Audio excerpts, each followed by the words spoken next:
Hello and welcome to Cognitions, Speaking the Unspeakable with JP and Stacy D. Stacy D. Hey, What's up, party Stacy? people. We are not in the station today. We are broadcasting remotely. So let's just hope that all of that goes well. But I think we're good to go. You can catch us here every Tuesday at 2 o'clock Central Standard Time. You can catch the show at KUAW.org, on TuneIn, YouTube, Facebook, on either the KUAW Facebook page or the Facebook page for the show. Just type in Cognitions, Speaking the Unspeakable, and also on your Alexa smart speakers.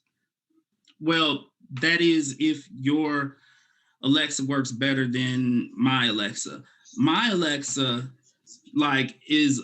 we got a hard-headed heifer up in here. Our Alexa don't do anything that she don't feel like doing. Okay, our Alexa is. I hope you all's is better. And Stacy, you let me know if yours works better. Our Alexa either has oppositional defiant disorder or dementia. That's fine. She don't have any problem. Ours is diagnosed because well, you would give a diagnosis to yours. Yes, you would. I had to because we have had our Alexa for about 2 years, and so in Alexa years, because it's not quite dog years, but in Alexa years, like our Alexa is like a teenager, which means oppositional defiant disorder, not dementia. Not dementia. This maybe it might be the worker, the person. I don't know. Well, let me tell you. I'm gonna tell you how it goes. And you let me know if this is how it goes at your house, okay? Now, I'm like, Alexa, play KUAW radio. This is what I get. Blue light spinning with an attitude. Alexa, can you play songs by Patti LaBelle? With an attitude, nothing. So I'm like, Alexa, what's wrong with you, heifer? And then what she says? If you're experiencing an emergency, shut up, Alexa. Shut up, Alexa. Like, I told Alexa, you got 2 jobs in this house, okay? You only play music and work as a cooking timer. We don't have you turning on lights, turning off lights, setting alarms. You got 2 jobs and you can't do your 2 jobs right. So at this point, Nadine, because her office, I'm in my office now, her office is across the hall, but her office is right above the kitchen. So she yells downstairs, right? She's like, unplug her. What? Unplug her. What does she be doing? She won't do what I tell her to do. I'm trying to get her to play something. And so I'm Alexa, Sashi Boo will be sitting there and I tell Alexa to do something. Sashi looks at Alexa like, Daddy, this heifer's bad. And then look at me like, what you gonna do? Because she's not doing what you say to do. She's not doing what you say to do. So I'm like, I unplug her. I plug her back in. Alexa, play songs by Janet Jackson, because I'm still agitated, okay? So I'm still screaming at Alexa, okay? Finally, she decides that she's gonna go ahead and play what I asked her to play. And I'm just like... Maybe you need to speak nicer to her, JP. Be a little nicer. I start off nice. Because that's how I speak to mine. Nice. Alexa, play song. Come over and say something, and she won't act right. But Alexa be acting. I can say something, and King can say something, and she's just fine. Let me tell you, I haven't told Alexa, please. All I said is, Alexa, play songs by Patti LaBelle. Alexa, play songs by Janet Jackson. Alexa, play KUAW radio. I'm going to try saying please, but I'm telling you, Stacy D, if this does not work, you're going to see an Alexa out in my front yard. Call me tonight and let me know. Front yard. Call me tonight and let me know how she goes, okay? I'm going to throw that heifer out into the front yard. Let me tell you, by the time I'm done fighting with Alexa, I'm the one with dementia. She's still the unruly teenager with oppositional defiant disorder. Parents out there. Disorder. Let me tell you, you parents listening to the show who have teenagers, if you want us to cover the diagnosis of oppositional defiant disorder because your teen acts like Alexa, hit us up in the chat and we will do it.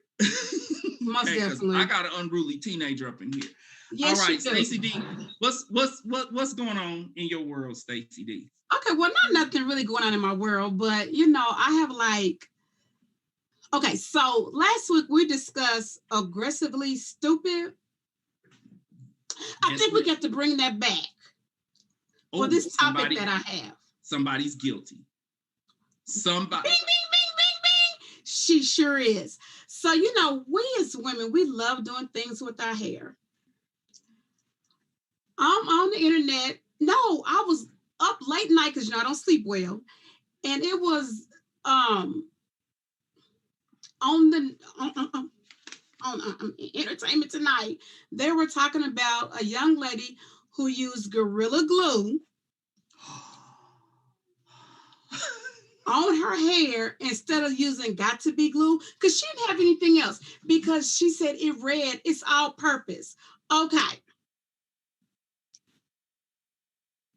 Gorilla Glue. Why did you buy that Gorilla Glue? You bought that Gorilla Glue because you wanted something to adhere really, really good and didn't want it to. And I understand you want your hair to lay down. That's like the same way of me going to get me some spray paint to spray these grays on the edges. What's the difference? I didn't know she did it on purpose. Yes, she did it on purpose. I thought she accidentally grabbed the wrong thing. No, she didn't have any hairspray. She was all out of Got to Be glue. I mean, Got to Be glue, I believe. I can't use it. It breaks me out. But she was all out of that. So she went and got that. Gorilla, it was on purpose. See, you know what? On the news, they wanted to be nice. They did not say that she did this on purpose. But here's the thing. Her head was hard as a rock. Like her hair. And it looks really cute. It's really together and not going anywhere. It's clearly not going anywhere. She's been to the emergency room and everything. And get this, she's trying to sue Gorilla Glue because it says all purpose, but it does not say all purpose for your head. Come on now. They did end up releasing. I think she was stupid. They ended up releasing a statement saying, please don't put this on your hair. Here's the thing. Her hair was looking good, though. It was looking good. It was. I'm like, ooh. How long is it going to stay? A Black plastic surgeon is going to do a $12,000 procedure to take care of it and fix it free of charge. So what is she suing for? She's not spending any money. Not spending any money, but she's still trying to get money. Because you can't sue. She can't sue someone and then get a free procedure. The plastic surgeon should be like, well, if you suing, you need to get $12,000 because I need my money back because I set your hair free. Because her hair. JP, say that again. Say it again. He gonna do what? He set her hair free. But it looked so good. I was trying to figure out. I was like, well, just leave it like that. It do look good. You wear it like that for like another 10 or 15 years because you think it's gonna last that long? Would it last that long? Well, here's the thing.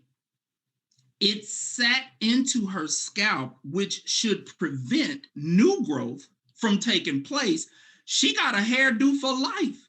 I wonder how much did she spray? She need to ride this out.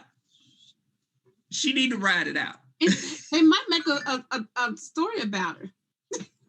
Oh my God. Well, listen.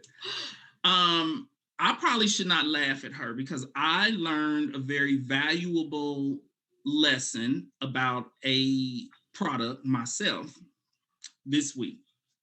Oh, really? Okay. Yeah. Okay, so I'm in the shower minding my own business. Listening to Kevin Hart radio. He was interviewing Jerry Seinfeld, who is a comedy genius. Okay, Jerry Seinfeld. He is. He's really good. He finds humor in anything. Stuff you know. Okay, I digress. And so I'm in the shower and I run out of my Ivory shower gel. Now, mind you, I have to use Ivory shower gel because I have very, very sensitive skin. Like them perfumey shower gels, they tear me up. Like they rip my skin, like welts on my skin. My doctor has prescribed prescription cream for my skin. I call it magic cream because I put it on the kids. Like it clears up everything. Okay. And so I run out of my Ivory.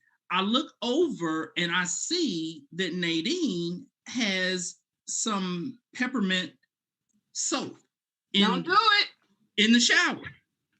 And so I've seen this peppermint soap before because when we go see my mother-in-law, she uses it and we use it, I use it as a hand soap. It's in the shower. It's like organic, all natural or something like that. So I'm like, well, I'm half dirty.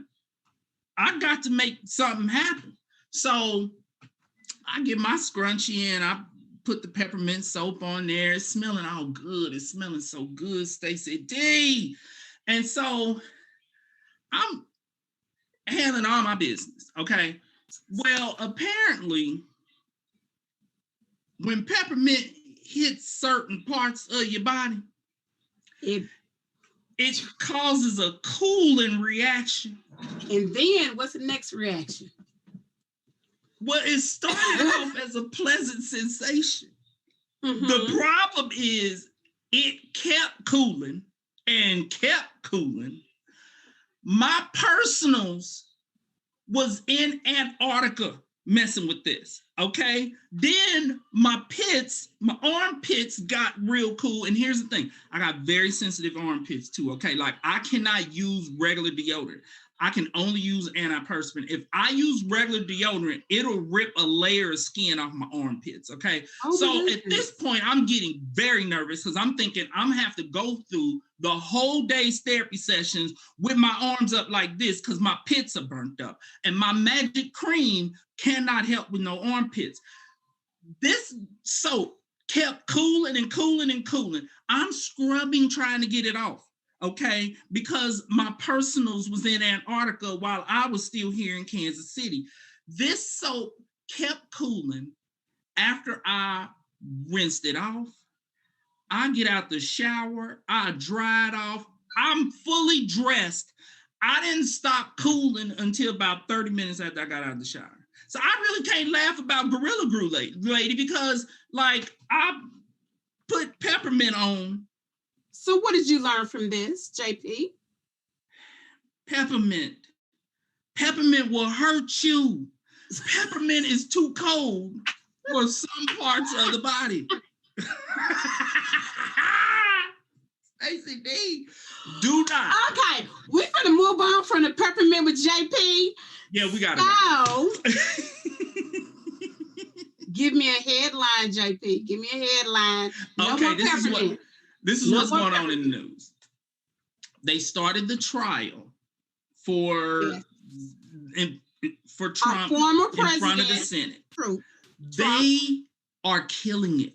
Okay, they presented. This is how they opened it up. They presented first act he committed was claiming that the election was stolen from him when he lost by 7 million votes. Okay, 306 electoral votes to his 232, which is the same margin that when he defeated Hillary. Ooh, it still hurts to say that. It still hurts to say but that. It happened, but it happened. I love Hillary. Okay. The same margin that he termed a landslide. He termed it a landslide when Yes, he defeated Hillary by that much, but now it's a stolen election. So they presented that. Then December 12th, he tells his cult followers, quote, "We have just begun to fight." So they're laying the foundation, like he created this insurrection, okay? December 19th, he told his followers that the Capitol building was the designated battleground to, quote, "stop the steal," stating that, quote, "on January 6th, be there, it will be wild," end of quote. Now that makes it premeditated. Okay, and that's what they were trying to get at, is like, he did send these people there. This was premeditated. Yes. He told them to show up at that building at the exact time that the counting of these electoral votes was going to be taking place. So that was on the 19th, December 19th. On the 6th, right before he sent them there, he told them, quote, "If you don't fight like hell, you're not going to have a country anymore. You'll never take back our country with weakness. You have to show strength and you have to be strong," end of quote. End of quote. They did such a wonderful job these are opening statements, okay, that Trump's attorney, who presents as being somewhat incompetent. It was sort of funny. It was really hilarious. Like, where did you get your law degree? This, like, he found some fool from around the way who probably does not even have a law degree, because he admitted that they presented such a good case that it threw him off track from the case that he was trying to present. And then they ended it with, at least the person who was speaking at that time, because it's still going on, but they ended it by presenting that those aides who were in his presence at the time stated that he watched all of this unfold on television with joy and pleasure. He, quote, reveled in it. Here's the problem, though. Now, this is a really good case. The problem is, it takes 17 senators. They are still not going to convict him, because when they have, this is the Republican Party, when they are in a position to choose between humanity and being a politician, they're going to choose to be a politician, which is disgraceful. It's disgraceful. So that's the current headline that, everybody's, watching this, and I gotta admit, it's good. It's good. It's good to watch. Like, they're doing a great job. Oh, okay. It is. I have it recorded and I'm watching it every night. I'm really, really, truly enjoying it. So we're going to skip over some things. So what is the question of the day, JP? Which is a real good one. Okay. The question of the day today is my husband cheating on me by watching porn?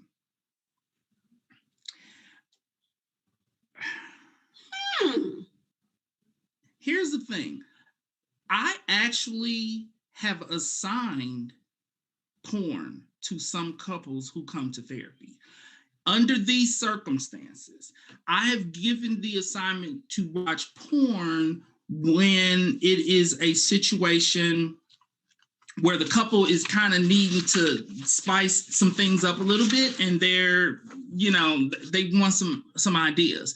And so I'll have both people in the couple, the husband and the wife, to, bring some porn into the bedroom and for them to experiment and try some different things. Now, what this does is it opens the door for them to actually seek out porn that has activities in it that they are actually curious about, but they don't have to admit that they're curious about. They get to pretend like, "Oh, I didn't know it was going to do that." But let's try it out. Let's try it out. So I have done that. Here's the thing. Under the current circumstances of the pandemic, I am getting this question a lot. I'm getting a lot of couples in because of porn problems. I'm actually getting a lot of men in who have developed addictions to porn. They kind of were struggling with porn before the pandemic, but then you close somebody off in their house for a year, and what started off as a little bit of a problem has turned into a full-blown addiction. And so I have men coming individually to address it, and then I have couples addressing it, because wives are like, this, I feel cheated on. This fool's, he's watching porn, a lot of it, and I'm having a problem with it. Pornhub, here's something to think about to give you an idea how much porn is going on during the pandemic. Pornhub is the 10th most visited site in the world, getting more hits than Netflix, Yahoo, and Amazon. Amazon? Right. Because like, who's getting more hits than Amazon? I'm on Amazon like every day. All day. I just got off Amazon. I did too. Because I was on Amazon. Oh, we was on Amazon. Yeah, so it's a lot. It's been greatly increased since the pandemic started. When I am addressing this with people, with men who are struggling with it, one thing to look at is, does he have a certain particular porn star that he follows? Because that's where it kind of crosses the line to psychologically being in a relationship with this porn star. If he's only watching one porn star. Another thing that I take and challenge people to take a look at is, if he is following porn stars, maybe not a particular one, but porn stars who all possess certain physical characteristics that are really different from how his wife looks. Okay. And so if I have a gentleman who is like, his wife is really thin and all his porn stars are like 350 thicky thick, like 350 and above. Well, then in that situation, JP, hold on. 350 and above is not thicky thick. There are levels to this. Okay. Can you, because I was talking about a particular person. I didn't break it down to his level. What are the levels? Okay. So, you have the slim and slender. Then what range is that? Okay. It depends on people's different frame of their body, but I'm saying probably from like 110 to 140 maybe. So a hungry model, basically. We're not going to be negative. We're not doing any body shaming here, okay? I'm trying to visualize. We're not going to body shame. This is true. I'm trying to visualize. It sounds like you might have just described somebody who might be a little hungry. But go ahead. Go ahead, Stacy. Very slender. And then you got that 140 to like that 180, and they sort of thick, Then you got that 180 to maybe 220, and they thicker than a king size Snicker. Is that thicky thick, or that's thicky thick? That's that thicky. That's thicky like thick. That 220, 240, 230. Yeah, that's thicky thick. Thicker than a king size Snicker. Okay. Then you get that 240 to like 300. You are a noodle away from being obese. And I'm not body shaming. And I'm a Black woman. And I'm voluptuous. Well, when it comes to the definition. And then, hold on now. And then when you hit that 300 mark, you are like, that's that BBW is what they call. Big, beautiful women. We just keep them as BBWs. Big, beautiful women. Okay. So for those men, and we're just using this as an example of a characteristic. These are our views. Right. In those situations, I do have to address with those men and ask them, what do you think it means that you're only looking at porn stars who have these characteristics that your wife does not possess.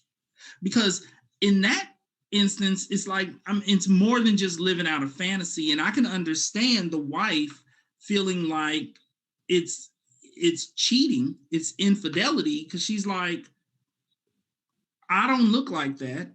Especially if it's like a totally different race, because sometimes I'll get men in and they are watching porn with women of a totally different race than their wife. And so the wife is like, what am I supposed to do with that? Because I can't change my race. And this is clearly what you're really into. And so a lot of times we do have to take a look at that.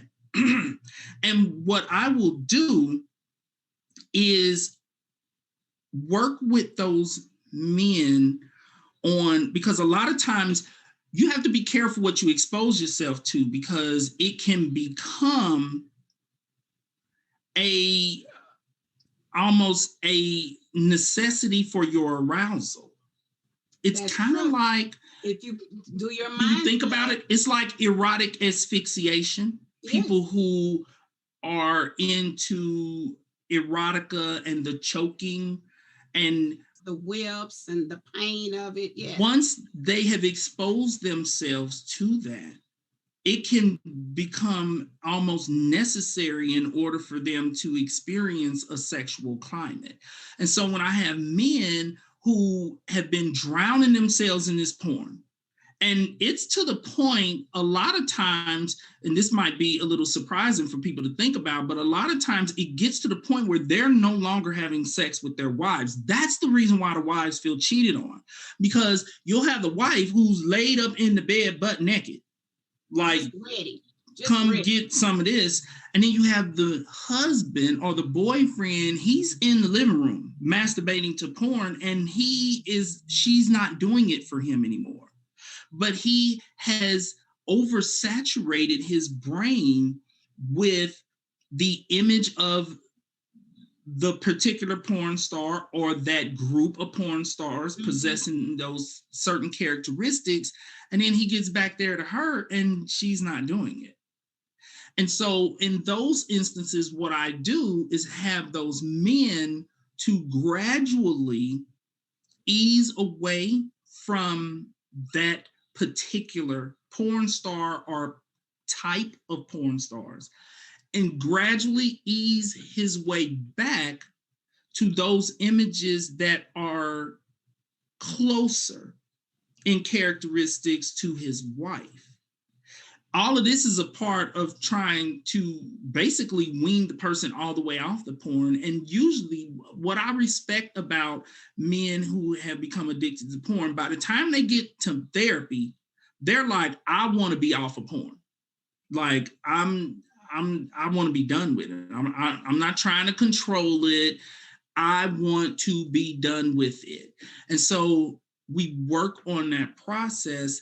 Another thing that I have to do with them is take some of the realness out of porn, because a lot of times men make the mistake of absorbing porn as if it is 100% real, when in actuality is not.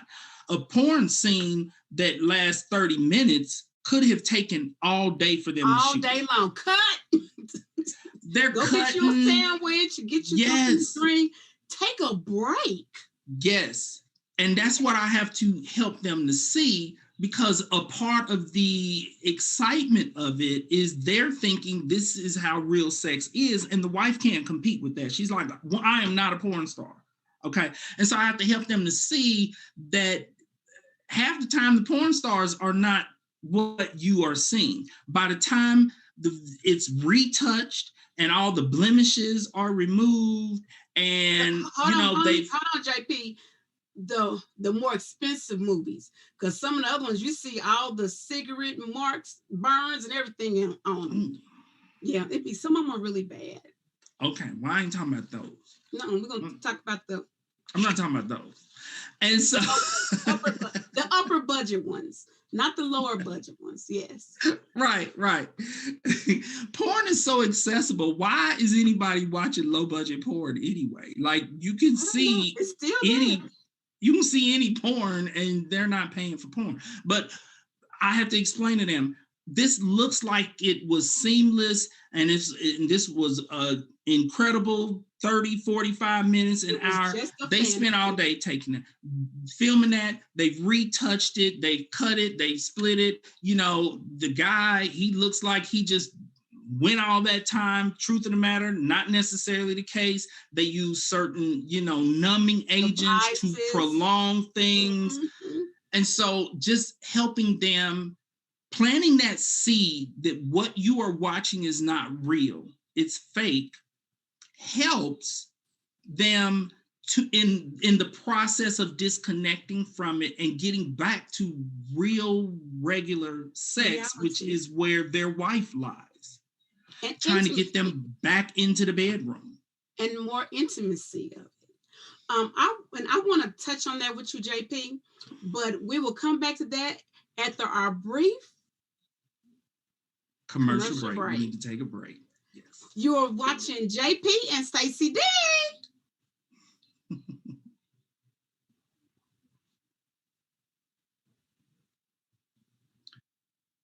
Okay.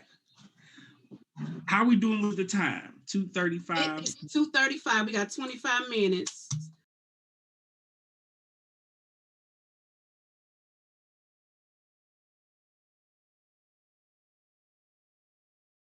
App and search KUAW. Listen to us. We're on 24 hours a day. That's KUAW Radio, Kansas City's global community radio station. And this is what you hear every day from noon till 2. Don't miss the Cheryl Underwood Show. Where you at, baby? Sure, I'm at my first alma mater, Clark Atlanta University in Atlanta, Georgia. CAU was the first HBCU in the southern United States. Shout out to our affiliate ATL Talks in Atlanta, Georgia, and everyone getting out there to vote for those 2 Senate seats. We love you. That's what I'm talking. You are listening to KUAW Radio, home of the all-new Jamal Bakes Show, and I'm Jamal Bakes, and thank you so very much for listening to the station bringing you talk, news, entertainment that you won't get anywhere else. KUAWN, of and about our community. This is the last weekend before Christmas, and on Blue Side, Mississippi, we're wrapping up our All Christmas Blues and Southern Soul program. Oh, Gene Bailey. We have a very special guest that you will definitely enjoy, and we'll hear from some of the artists that sing the Christmas blues. Join me, Gene Bailey, for Blue Side, Mississippi, this weekend before Christmas, right here. This is comedian Janelle Banks, and you are listening to KUAW, Kansas City. KUAW listeners, this is Carl Boyd for Wave Your Grades, coming to you. Welcome back to Cognitions, Speaking the Unspeakable with JP and Stacy D. That's right. Okay, so we are discussing the question of the day, which is my husband cheating on me by watching porn, and discussing when porn has been appropriate for couples who are trying to spice things up a little bit, but because porn is really highly addictive, very highly addictive, more so than what people think. And I think a lot of these men, they underestimate how addictive porn is. They have no idea that it can turn into what it turns into, because I have seen men in therapy who are looking at porn all during the day. Like, they're taking breaks at work in the middle of the day to look at porn. They're looking at it over their lunch break. Like, in the course of a day, they can look at porn like 7, 8, 9 times. And I have had men who have become so addicted to it that they're masturbating on a level that they have created a bit of rawness. Oh, wow. Around their personals. Oh, yes. wow. which makes it difficult because if your penis is not okay, then you can't really have sex with your wife anyway. But this explains why the wives are infuriated. And a lot of times couples allow this to go on longer than what it probably should, because initially the wife is, well, he could be out having sex with actual other women who are in this characteristic, these traits that he has, grown to be highly excited by. And so they overlook it for a while because it's like, well, like he's in the bathroom masturbating. He's not out like having sex with some other woman, but it gets to that point where it interrupts a person's flow through life. They're spending too much. You know what, JP? I think with the male population, a lot of males, they probably get introduced to porn at really an early age. I'm just thinking about back in our age group, they were looking at magazines, probably even before they were even able to have sex. Well, and in modern society, which this goes into our modern parenting question, because our modern parenting question for today is, how do I, as a parent, monitor for my kids accessing porn? And this is coming up a lot because the schools, they do not really have any safety measures on the school laptops. And so a lot of kids are able to look at porn on their school laptop and then also on their cell phones. And kids are getting cell phones as young as 8. I know 8-year-olds who have cell phones. And so the parents are at a loss for, like, what do I do? My kid is becoming addicted to porn and I don't know how to stop it, which is the difference between when a kid would, dig into that cardboard box in the corner of the garage where their daddy had hid all the Playboys. Or even before then, when kids would look at the Sears catalog and the women in their bra and they are all excited. Exactly, and get excited. It has progressed since then. And that was never even intended to be pornographic. No, it wasn't. But JP, I want to step back a little bit because I am a married woman. And I do want to go back to the whole husbands watching porn and everything. Not saying that King does, but in my eyes, and this is only in my eyes, this is only Stacy D's eyes. If I was to come out the bedroom and catch King on the couch watching porn, I would like rush back into my bedroom, put on me some sexy lingerie, and come back in there. It's on and cracking because she done got through with the foreplay and it's about to be on and cracking because the porn done got him all the way started. He's ready for you. But wait a minute. And the one thing that I'm going to give my King that porn can is I'm going to give him that intimacy. I'm going to do the part of whispering in his ears, kissing on his side of his face, just the natural touch of it, my natural soft touch. And then when he see his thicker than a king size Snicker in this lingerie, listen, I done took off the hair bonnet. I done took the hair bonnet off and then whipped the hair down and you done got totally ready. Hey, we might go to sleep on the floor in the living room on the rug because you thanking Stacy, you thanking the porn for getting him ready. Exactly. and that's what maybe some wives need to do. Thank you. That's less foreplay that I'm gonna have to do, and we can get right on into the good. That's me. That's only Stacy. See, and here's the thing. What you are saying is right, though, for those couples who are using porn to kind of ignite some things, get some things started. Okay. Absolutely. That makes sense. Absolutely. So I think when it gets to that extreme, that's when they're like, they're not into the wife. But I like what you are saying. That is something that for women who their husbands are not necessarily addicted all to the way porn, there, but might be close. They just caught him, having a good time, having his own personal party. I like what you're saying. If you come in and you catch him having his personal party, join the party. Join the party. And I don't need no invitation, and I'm not going to be tardy for the party. In fact, you hosting the party. I'm hosting the party. The hostess with the mostest. Do you hear me? The hostess with the mostest. That's right.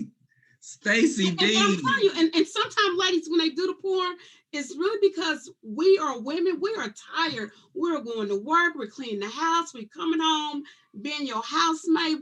We have so many jobs. And sometimes you just be like, he come over there and you in the kitchen cooking, and the kids, we're empty nesters. But if I'm in there in the kitchen cooking and he hit me a little bit, hey, it's right there in the kitchen.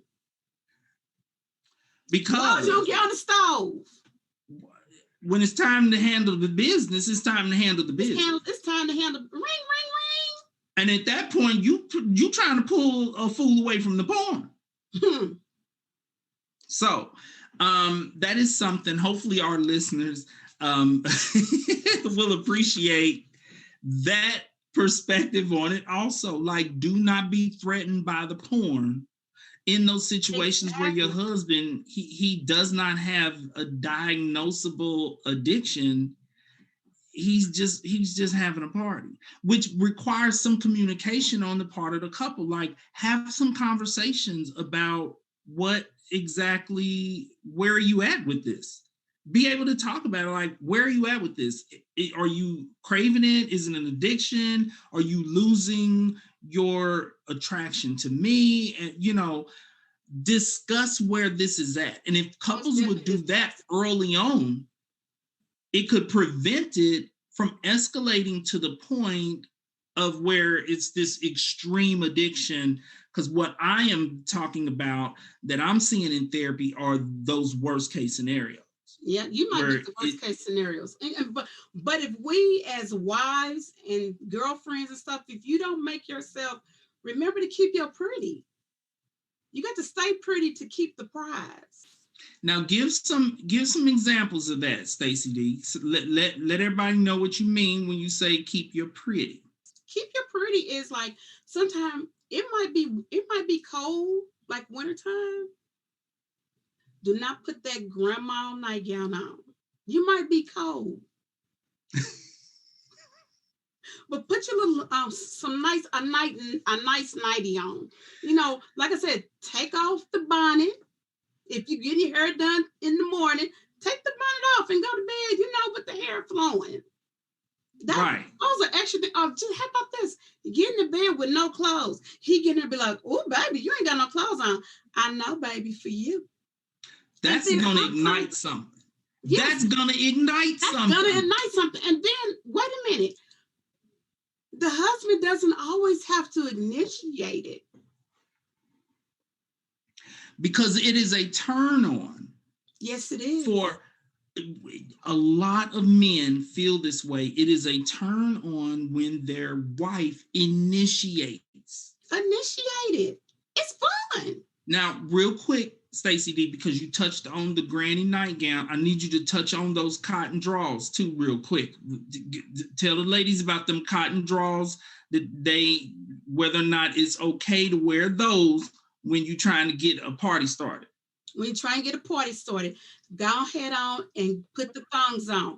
I call those right now panties because they're not going to stay on long. They're just for right now. Put them on right now because they're coming out and look. And put 5-inch heels on. When I get dressed up, because I am 5 foot nothing, whenever I go out and put my pretty on, with me and King, I always have 5 inches on. Always. You have to keep your sexy and do work out and do some crunches and you have to do some little things. Putting those heels on is actually starting the foreplay before y'all even get home. And I'm gonna tell you a trick, ladies, that'll really get them going. When you looking cute and you got your heels and you bring your leg up and you hold on to your heels, that let them know you're ready. Now what you gonna do? I'm holding the heel. Listen, you got the heel with your leg up in the heel. What are you telling him? Okay, Stacy D. You tell him I'm the porn star, baby. Stacy D, we ought to wrap this up. Are my kids not watching today? Are the kids online? I hope they're not online. We're going too far. We're going too far. Look, the kids are not doing their virtual schooling right now. We talked about that. I know. I hope my nieces and nephews, my baby nieces and nephews, and also talking about the monitoring parenting real quick. I need 2 more families, 2 more. I have 3. I need 2 more families to hit us up on our either on our Facebook page, or you can either email me, because I'm really trying to get this started before next quarter, because I really want to get in there and see what's going on with my. I think I may have one for you. I'll know by tomorrow. I need one more. And you guys, you'd be really surprised. Someone coming in your home and doing in-home parenting with the mask on. We're all going to have on masks. That is really, I'm giving you some free, and I don't do free that often, do a JP. Not typically. Stacy D is all about the coins, but I'm coming in because this is a help. Yes, it puts you in their environment so that you can really see what the obstacles are to getting the kids on board with being compliant with the virtual learning. So this is great, and I can't wait to hear how this unfolds. Oh, I can't wait for it to unfold. Right. All right, Stacy D. Where are we at right now? We need to. I'd like for you to start the this is Black History Month, everyone, and JP is going to lead us into our Black History story for today. All right. Here we don't have much time. One of the things that I was thinking about that is interesting to note, because for Black History Month, we always, cover broad national heroes in the struggle. And so what I was wanting to do is take a look at some local Black history that parents can discuss with their kids, some things that they can share. We don't have a lot of time to cover it, but something that people don't think about and that kids are unaware of is that we're in Twin Cities, because a lot of people watching the show are not here in Kansas City. There's Kansas City, Kansas, there's Kansas City, Missouri. And Missouri and Kansas City, Missouri, Kansas City, Kansas, Twin Cities. Missouri was a slave state. Kansas was a free state. And so Missouri actually played an integral role in the Underground Railroad. And so there is a museum in Kansas City, Kansas. It's located in the old Vernon Elementary School building. It's no longer being used as a school. It's on North 27th Street in KCK. And in there's a museum that has artifacts from homes and spots from this area, in that Quindaro area, that was a part of the Underground Railroad. And so that's something that I want parents to talk to their kids about, that, because they learn about the Underground Railroad and about Harriet Tubman, but they don't realize that you are actually living in an area that was a part of that. Because anyone enslaved in Missouri, and you're right next door, a free state, of course, it's going to play an integral role. And we take it for granted because, like, I'm in Kansas right now. I'm back and forth on the average to Missouri 2, 3, 4 times a day because my office is in Kansas City, Missouri. So I'm back and forth across State Line Road, and we take it for granted. But for our ancestors who were enslaved, to be enslaved in Missouri, knowing you are that close to freedom. That close to freedom? Wow. It put them in a position where they felt like we have to go for it. We have to. It's not like we're coming all the way from South Carolina. We're going from Missouri to Kansas, but at the same time, at that time, because you had to cross the river. And so it wasn't as easy as us driving back and forth between Kansas City, Kansas and Kansas City, Missouri. Like, they had to get across the river. And so this museum would be great for parents to, take their children to and help them to kind of learn about the history of how this area played a role in the Underground Railroad. Okay, so that is that for Black History Month. Cool. We would like to thank everyone for tuning in today for Cognitions Speaking the Unspeakable with JP and Stacy D.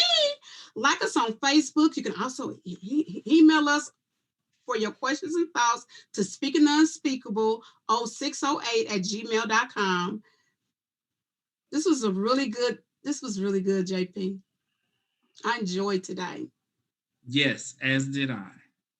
Remember, everyone, thanks for joining us today. And remember, worry about nothing and pray about everything. God bless and take care. Bye-bye.